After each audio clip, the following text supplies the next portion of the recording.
Üdvözöllek benneteket innen Egyiptomból, Hurgadából, éppen nyaralásomat töltöm. Hangomért előre is bocsánat, de megfáztam, túl sok volt a jégkocka.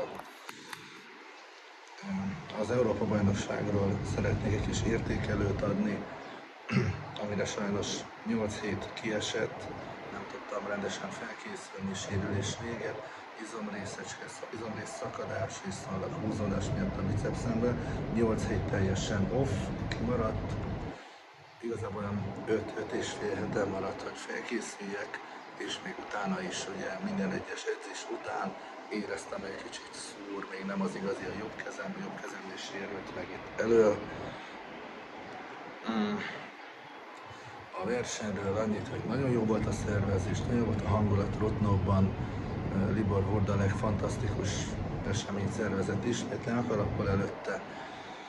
Az Európa-bajnokság maga az tényleg nagyon jó hangulatú, jó verseny volt, 98 kg 30 dekával mérlegeltem, fél kilóval könnyebb voltam, de a legnagyobb riválosom a cseh, a Tomás Mikus volt a neve, igen, a srácnak, és a legvégsőkig partiba voltam vele, teljesen fej mellett alattunk, és mivel a testsúlyom ugye nekem fél kilóval könnyebb volt, ezért úgy volt, hogy én leszek az Európa-bajnok, ugye ha úgy marad, az utoljára 70-nek kezdtem, de a 72 fél és a legvégén 77 felett kért be. Én is teljesítettem, de mivel én ugye könnyebb voltam, ha nekem is, ha teljesítem, akkor én vagyok az első, az Európa-bajnok sikerült is egyébként teljesíteni. Betettem állalátát, rajtam úgymond nem maradt, nem sültem be a súlyt, de sajnos 2-1 arányban nem adták meg a bírák, mert picit bemozdult a fenekem. Így visszacsúsztam időközben a 3. helyre, mert a srác, aki második lett, egy lengyel srác, ő pedig 75-öt megcsinálta, vagy nagy nehezen, tehát így 72 fél maradt az utolsó érvényes gyakorlat, amit sajnos visszacsúsztam a 3.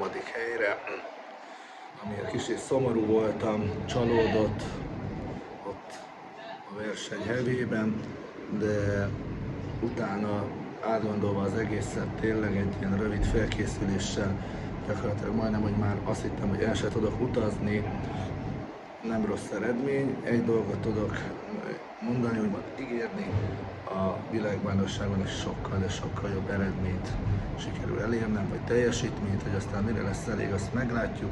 Én azon leszek, hogy a lehető legjobb eredményt érjem el, és szeretnék mindenképp, ez egy minimum kritérium, 80 fölött teljesíteni. Ez a legminimum elvárás velem szemben, természetesen, hogyha egészségesen éppen fel tudok készülni.